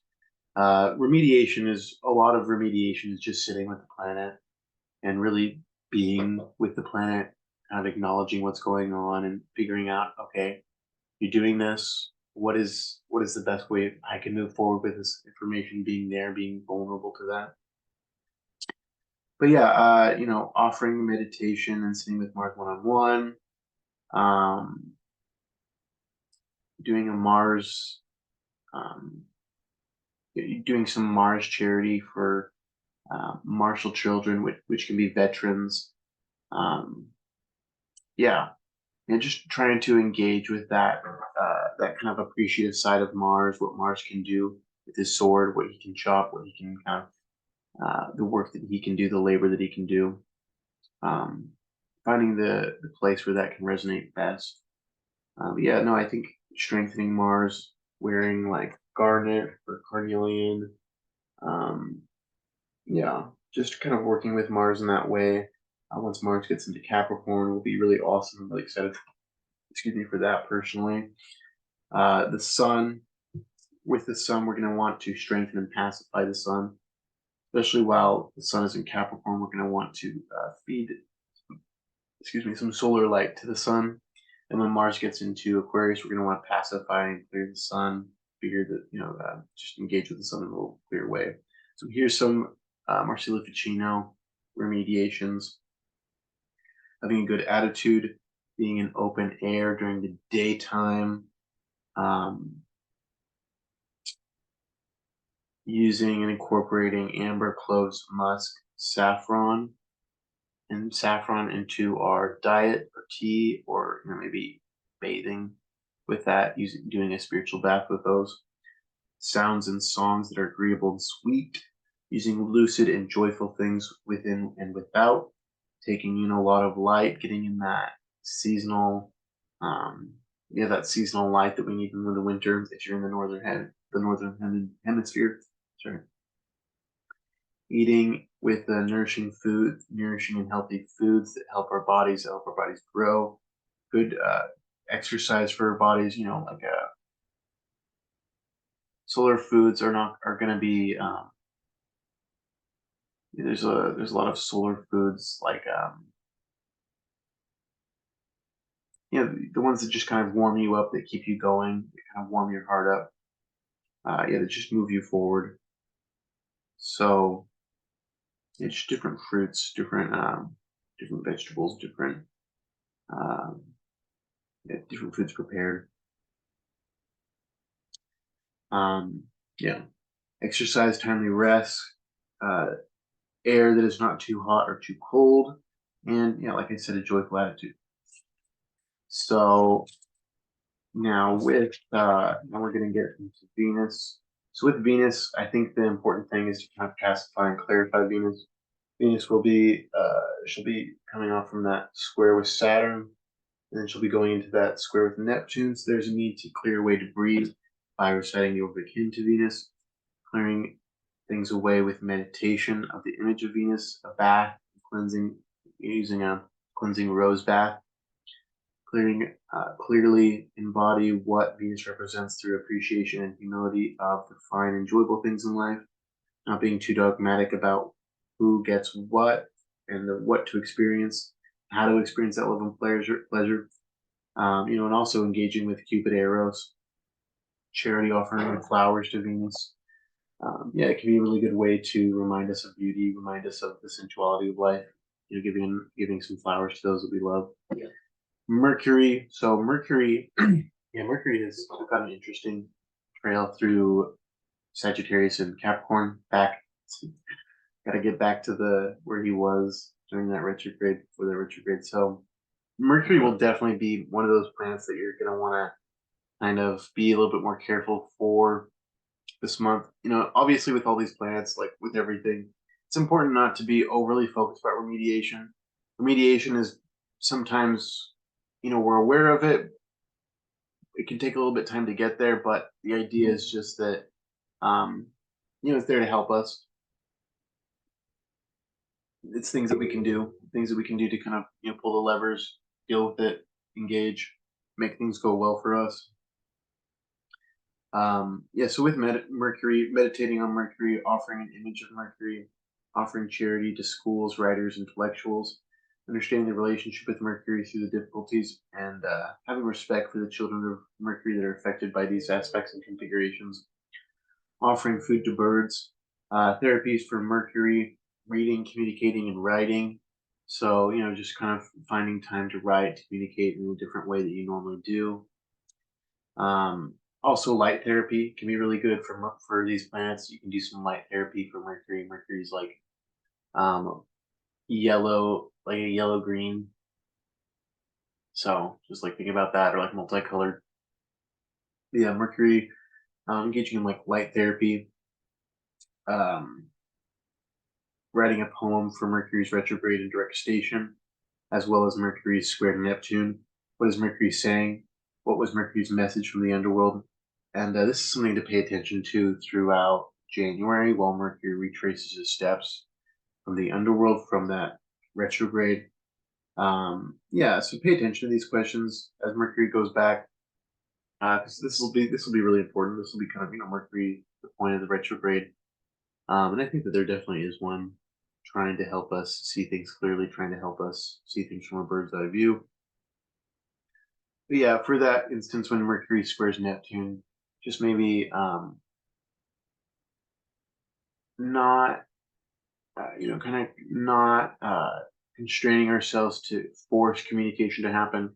We may want to talk about something, but there's kind of like this idea of recognizing what the potential for that is and recognizing where we can actually meet with that potential. And not getting overwhelmed with having to perform too much or being too overly eloquent, when we need to just kind of, okay, yeah, I may have not said that well, oh well. So next we have the moon. For the moon, we're going to want to pacify and strengthen the moon at various times when the moon isn't in a hard aspect to Mars or Saturn, the malefics. So yeah, be cautious with the moon, but definitely strengthen the moon here. The moon can, strengthening, clarifying the moon, pacifying the moon, being sure to take care of spiritual hygiene, and keep in tune with, and intimate with what helps you, keeps your chariot going. So the moon is really awesome. The moon can help us really engage with our own inner world, kind of our own inner reflections, our own kind of lunar world that we're dealing with. And yeah, that's just something to keep in mind, something to kind of pay attention to with the moon. The moon will really help us with spiritual hygiene, maintaining that. So it's important to kind of keep that balance with the moon. Engage with spiritual baths, engage with spiritual activities. Not spiritual activities. I want to just say like spiritual activities because you can do an activity and you can say just spiritual just because you felt good about it, but doesn't necessarily make it spiritual. So I don't want to just like weave that into there. Just recognizing that sometimes the moon is kind of connecting our the mind to the soul. Sometimes that kind of manifestation of the soul with reflected to the body, right? So really maintaining that inner world, maintaining that connection with the soul, maintaining that royalty, maintaining that respect that we have for ourselves, the respect that we have for our bodies, respect that we have for the lives that we live, the space we take up, and keeping ourselves in tune and intimate with what helps us. The fluids that keep our chariot running, the gasoline of our chariots, right? So this month picks up pretty fast, and that's why it's really important to kind of have this in check to really say, okay, I'm going to have my spiritual hygiene locked and loaded because I need that. That's something that I'm going to need. Gotta have myself prepared. I gotta have myself taken care of. Gotta be in my best state. So nurturing the family, mothers, caregivers, be pretty good. Offering charity to mothers and reflecting. I mean, with the sun and the moon, you can always reflect on your parents' relationship. But yeah. So really brief. Week one will be probably the hardest. Week one, January 1st through the 7th, will probably be the most difficult. That'll be the week. That'll be the week leading up to Mercury squaring Neptune. January 8th to the 14th, Mars will sextile and trine Jupiter. So that'll be good for kind of boosting up Mars. January 8th, Mercury squares Neptune, so seal up those boundaries, be cautious, but enjoy this for what it is and what it may offer. Things will carry out more fortuitously as things move on, and as Mercury gets into Capricorn, so don't fret too much. January 19th, now we're getting into the week of the 15th to 21st. January 19th, Venus squares Neptune. Less tumultuous, more opportunity for fun. And even more pedestal behavior. I like to think of that. So, it's like sometimes that Venus square Neptune can kind of add some pedestal behavior that we may be guilty of. Seeing things for what it is and not being afraid to really recognize is that what it is? Is that what it is? Okay, let's check. Let's talk. January 18th, Mercury sextiles Saturn, good boundaries while Venus applies to Neptune, figuring out the message more clearly. That'll be really good. January 19th, Mercury trines Jupiter. Big perspective on Mercury's journey. So it'll be good to kind of check in with Mercury on that day, 19th. Kind of, okay, where is Mercury gone? Where will Mercury go now? This is also Mars energy to push forward, helping us, you know. January 20th, Sun enters Aquarius. Clarify and pacify the Sun until the Jupiter square to the Sun, then boost and strengthen the Sun. That'll be good. Definitely like that Jupiter square. January 22nd to the 28th. On the 24th, we'll have a full moon aspect to Jupiter. 27th, Mercury Mars conjunction. Fun, but be careful. It'll be fun, but be careful. Lots of fun announcements this month. So now that we've done that, now that we've talked all about that, now it's time to dig into some elections. Let's go into some elections. So that took a little bit.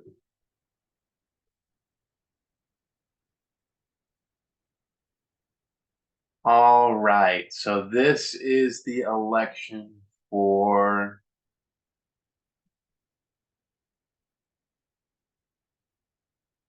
okay, so this is the election for this is the first election for the month. This is on January 5th at 6:53 a.m. where I am. Now, wherever you are, wherever your location is, make sure to get this where Mars is right on the ascendant, and hopefully the midheaven is in Scorpio as well. It helps it out. With this aspect where I am, Mars will be at 0 degrees and the moon will be at 1 degree in between a trine with Saturn and a sextile with the Mars.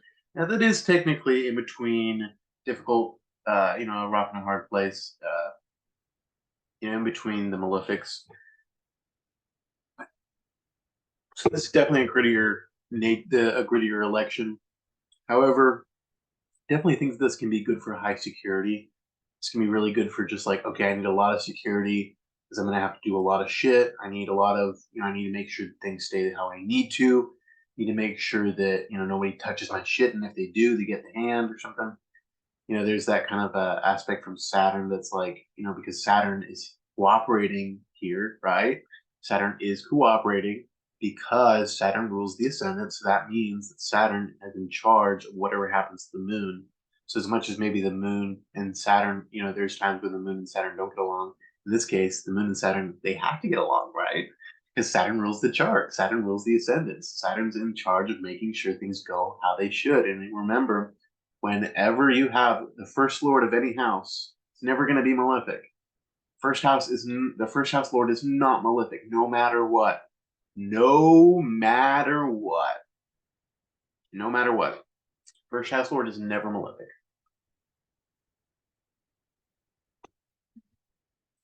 Anyways, so this is really good election. I like this one. Really good it's like very high security. Night election, we love that. Fucking love that. Didn't get that with Mars and Scorpio, unfortunately, but that's okay. So the next one is going to be January 8th. And this one is an interesting one. I like it.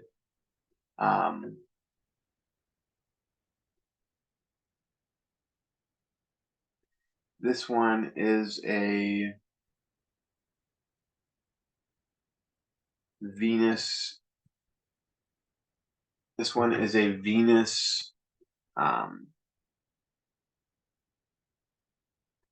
This one is a Venus Moon conjunction on the fixed star Antares.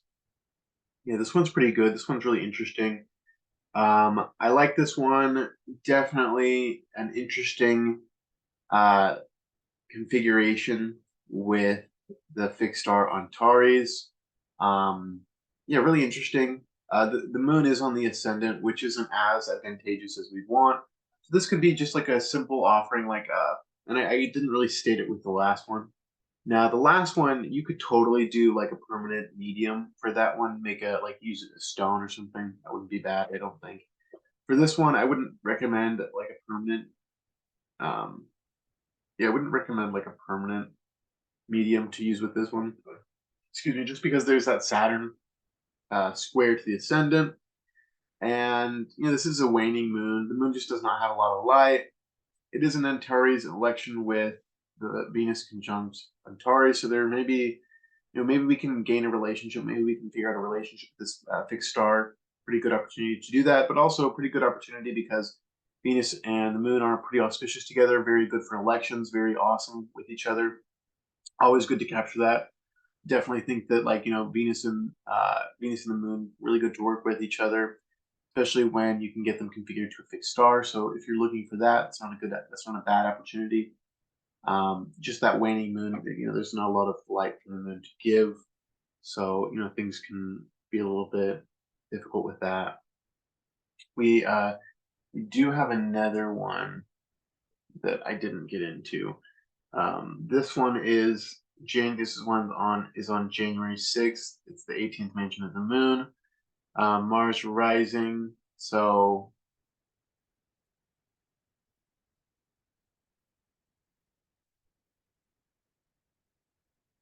we have Mars rising with the moon on the midheaven.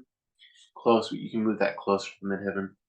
Anyways, this one is the 18th mansion of the moon, which is really good for getting rid of poisons, lessening poison. Really good to take away the pains and fevers of the stomach. I really like this mansion of the moon. So definitely one to pick up if you deal with stomach issues. I do, and I have definitely been helped by the 18th mansion of the moon.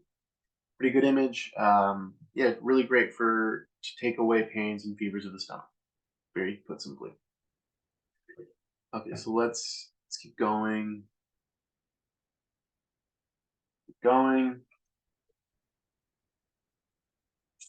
Go to the 14th with Mars, that Mars and Capricorn election.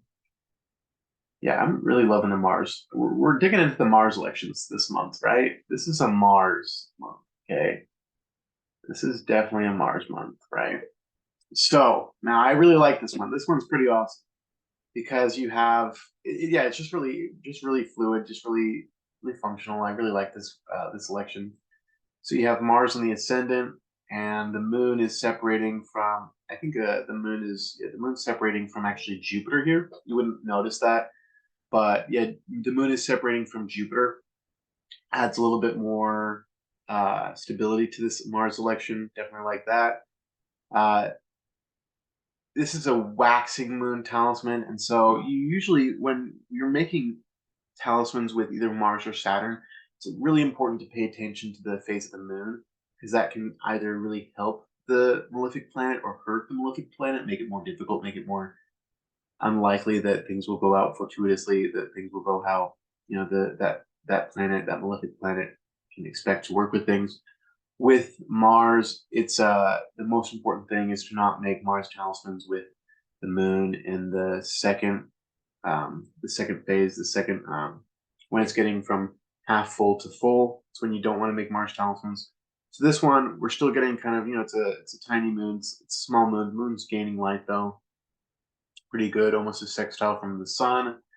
It is a waxing moon, so you don't normally want that, but we do have that conjunction with Saturn, which kind of helps to decrease from that heat that the moon would give off. Makes it a little bit more, especially with that Jupiter, that separating sextile from Jupiter, there's a little bit more of a balancing aspect with that, which can remediate into really have a little bit more temperance with this configuration. Yeah, pretty good.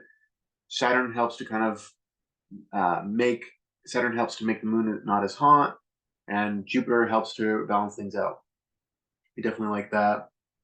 Yeah, pretty good night election as well, making Mars even more tempered. Mars is sextiling, the moon is sextiling the ruler of her house, Jupiter, as well as sextiling Mars, the ruler of Saturn, which is in the house that Saturn rules. There's a lot of interaction here between players that can clearly deal with things and make tangible results happen. So that's what we like. Definitely like that.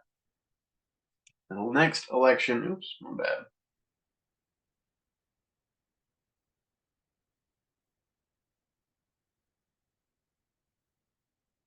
Is the 18th or the 16th, sorry, my bad.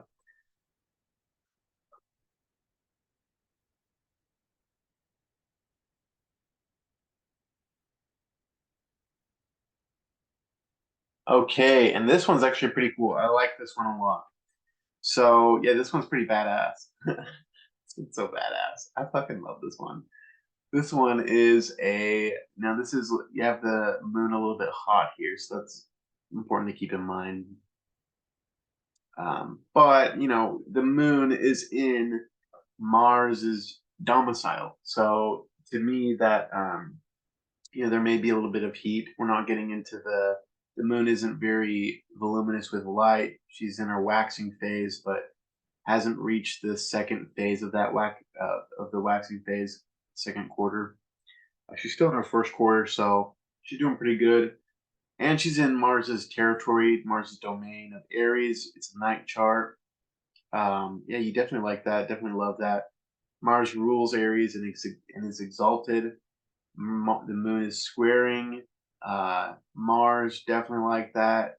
And remember, don't be afraid of the squares, especially when the moon is in the domicile of the malefic that it is aspecting. That's actually really good.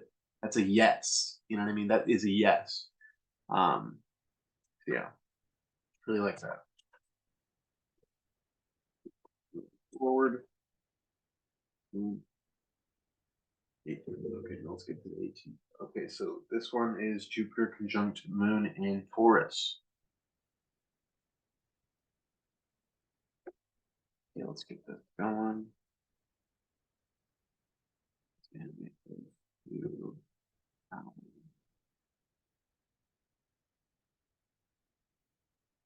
think we can get, yeah, we can get. Yeah, and look at that. Isn't that beautiful? Isn't that fucking beautiful? Look at that. Oh, that's so good. So here you have the moon conjunct that Jupiter in Taurus. Really love this aspect. Really love the moon being in Taurus.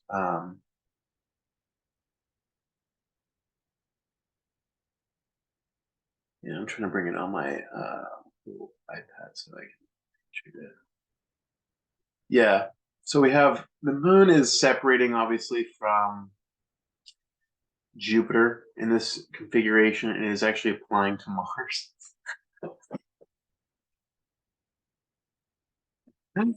Mars, you know, and that's a little bit my tricks. That's what I do. That's, you know, you if you know me, you know that what I like to do with elections is I love every time, anytime we have a planet that has dignity, has a lot of strength, it has a lot of power to carry things forward to affect its significations that it wishes to. I'm always going to put the moon with that planet, no matter what, even if it's a moon. Yeah, so we have Mars. This is going to be definitely a different Mars martial election. Now, I don't really recommend using. You know, this is one where I'm a little bit kind of wondering why I even have this on here.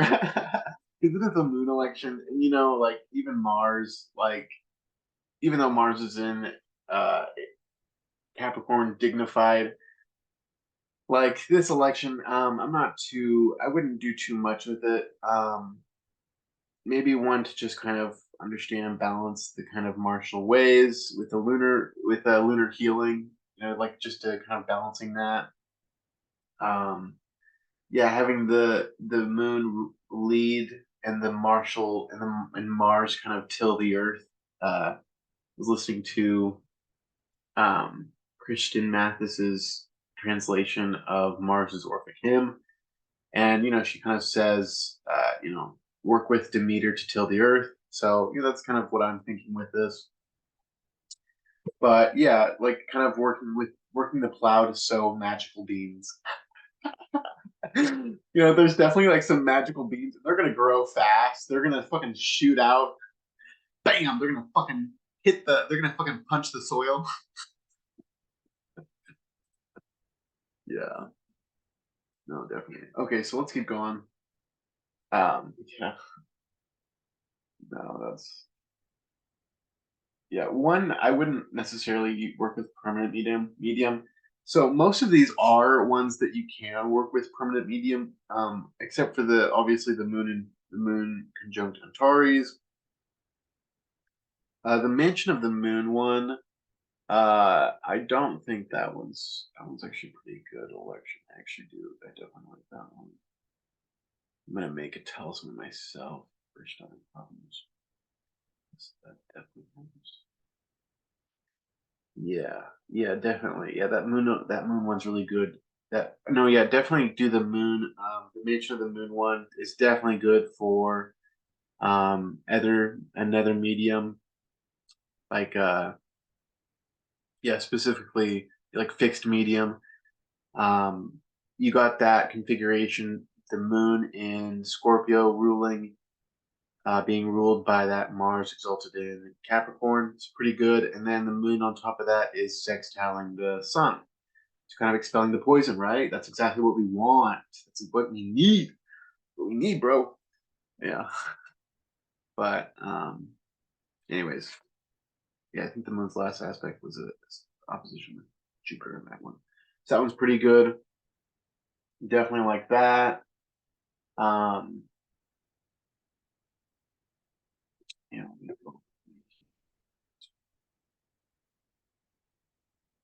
Okay, now let's get to the next election. Okay. I was thinking of doing Gemini. I was thinking of doing something with Gemini because I mean you have to like look at this configuration with Mercury and Mars. I was thinking of doing something, but you know, it just didn't nothing I got could look good. Because you have that square with Saturn, and it just you know, just as much as you have that good stuff in Capricorn, Mercury's doing some wonderful stuff. Cannot help out his buddy in Gemini because he just does not see Gemini. There's just can't see that stuff.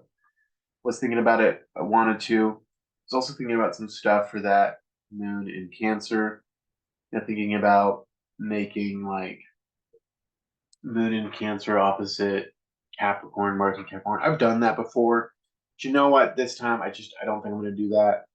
Um, yeah, I think I'm gonna just leave that be. Um, I like Mars with teeth, and you know Mars in Capricorn opposite the moon in Cancer. It's not bad for an election. I've done before. But I'm gonna be honest, I do like the martial elections where the moon is not in Cancer. And then we have the moon in Leo. We have that full moon, so we can't really do anything around the full moon within 12 degrees of that configuration or that full moon on both sides. Anyway, so the next one we do have is I don't know. The next one we do have is a this is a house talisman that I really like. This is a so house talismans are really cool. They kind of involve various planets that rule auspicious places of the chart and using that in a way to, you know, using the kind of making the leaders of the good houses good, creating a chart talisman, a house based talisman where we're kind of making you know one ruler exalted so that that ruler can work with another ruler and kind of lift up another ruler, you know, trying to make this yeah, trying to use that as best we can. So this one is a house talisman. Now it's mainly a Mars Mercury talisman. You could just you know Mars Mercury. But the thing with this is it's like it just speaks to it's just like a powerhouse of royalty of what did I write over here about it? Um, there's just like this powerhouse of like being able to deal with shit and take things in your own hands. Powerhouse, you know, the Mercury businessman powerhouse. I mean, because if you're looking at this, it's like royalty ingrained. It's like just royalty effectively causing great change. And the reason I say that is because you have this very dignified Mars in Capricorn. You also have the moon in Leo, conjunct the fixed star Russell, or excuse me, the fixed star Regulus, which is really awesome for doing things, working with power structures, working with people where you need to. know how to involve yourself with those powers, know how to, engage with those moralities, being able to really see the bigger structure, being able to see that judgment that Regulus allows from the ancestors, and yeah, effectively causing that change because you're knowing that you're implementing a big change into something that takes a lot of energy, that takes a lot of power, that takes a lot of time, and it's something that's like it can be really good for like maintaining your kingdom, building your kingdom. Knowing how to deal with the power that you want to take, that you want to assume. I wouldn't say take. Regulus doesn't want us to like, take power, but it's just the idea of like we have power, we need to wield it well. So this is kind of like wielding power well talisman, especially because you have the first house is pretty good. First house is in good shape with that exalted Lord in the first house, as well as Venus beautifying and um, bonifying the first house. Venus is also configured to Mars, which is the ruler of the 11th house, very auspicious, and also the ruler of the fourth house, really auspicious as well. Mars is doing good here. And Mars is in the first house, exalted, and then you also have Mercury, the ruler of the ninth house, and Mercury also is also the ruler of the sixth house. But here, I'm not really operating too much on like in terms of the sixth house. Sixth house is definitely good for keeping things, getting things done, maintaining that habit that we need to have. Uh, you know, uh, Being tenacious towards what we need, being tenacious towards our problems, dilemmas that we need to deal with. But more so, this is the ninth house, which is wisdom, high studies, being able to kind of reach that part of the world where we can introduce our acts in a way where we're choosing what we're doing, we're choosing how to study, we're choosing the avenues that we're going, we're choosing the routes that we're going. Yeah, and you also have that configuration with Saturn. Saturn rules all that, and Saturn is also aspecting Venus. Saturn rules Capricorn, so that aspect with Venus, and then also further that aspect with Jupiter really helps to clearly identify where we're going. Where are we going with this? Just a really good talisman for taking and in kind of dealing with the powers that be, engaging with them. Venus also sextiles Saturn, the ruler of the second house, as well as Jupiter. Really helping that. Also, Jupiter or Saturn rules the first house. So Saturn is here to help, here to allow and affect some change. Definitely a good talisman. If you're interested in these things, if you have liked what I've talked about, if you're kind of more interested in this idea of working with Mars in this way, especially with its configuration, Mercury conjunct Mars. It's definitely it's going towards things, being a powerhouse, engaging with things, dealing with things well. The moon is going to the moon will at the same time will trine Venus and oppose Saturn as well as trine Jupiter. Uh, when that happens, when the moon gets there into Virgo. So just keeping that in mind, the Saturn is also the ruler of the chart. So the moon applying to the ruler of the chart helps things to go a little bit better.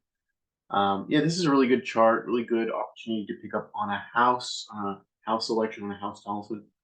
Excuse me. If you can get this configuration where you are with the midheaven being better in the 11th house, but totally okay if you can get it in the 10th. First house being Capricorn, second house. Yeah, I use a whole sign house system to calculate this.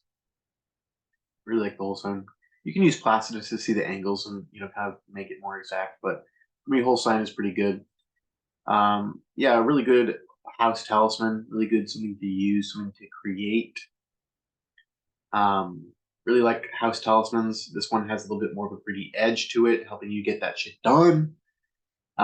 Success. They're kind of like intermediary gods. They're kind of like they kind of can work like land spirits almost in a way where you're kind of petitioning this kind of bigger force that's kind of working through other forces. And you're kind of naming it with that kind of house talisman. So a lot of this can be like kind of figuring the selection out and kind of saying, okay, what can I I want to kind of create this. I want to raise this from the ground up. I want to build this structure, especially with what I talked about with the good employment and good activities with Venus and Saturn being in aspect with each other, being in mutual reception, or just reception. Yes, good stuff. Moon being very powerful, conjunct to Regulus, my bad. But yeah. So the last election I'm going to actually go over is going to be one for February. And the reason why I'm going over this one is simply because I think it would be really good to kind of set our minds towards something a little bit greater. And this is something that I definitely want to do that with. I think it would be a lot of fun if we kind of worked a little bit more long term towards some talismans that we want to make.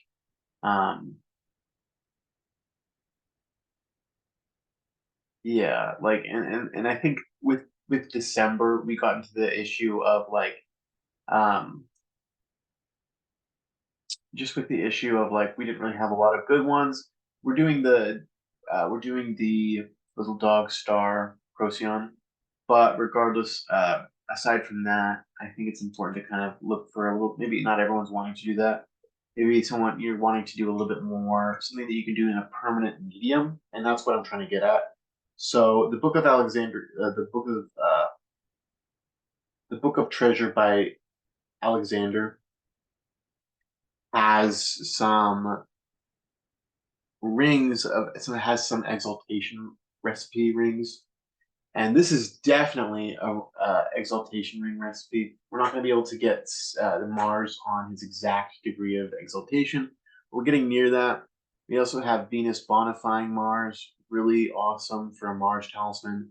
And again, like I was talking at the beginning, we're getting that Moon in Scorpio, sextile Mars in Capricorn. Very, very awesome, very potent, very good stuff. And it's also a waning moon. Like that's all. It checks off all the stuff, right? Jupiter opposition from the moon, great stuff. You know what I mean? Great, great stuff. Really love this election. So this is one we're going to be focusing on kind of for January. This is the election that we'll be focusing on, what we'll be making for. And with this one, we're going to maybe plan a little bit more tenaciously. We're going to maybe want to do things a little bit more. We're going to want to kind of maybe think about this and structure a little bit better than we may have with other ones. Just trying to plan a little bit bigger of a ceremony for this. But yeah, this is a pretty good one. The fifth, very awesome. Yeah, the exalted Mars with Moon and Scorpio, sextiling Mars. Chef's kiss. Fucking great talisman. Fucking wonderful talisman. Yeah, really excited about this configuration and the others that we talked about in this video. Hope you enjoyed this. I hope you enjoyed this. Thank you, by the way, for subscribing to my Patreon. I really want to say thank you. Big shout out to everyone that subscribed. Really appreciate it. Hope you enjoy these elections.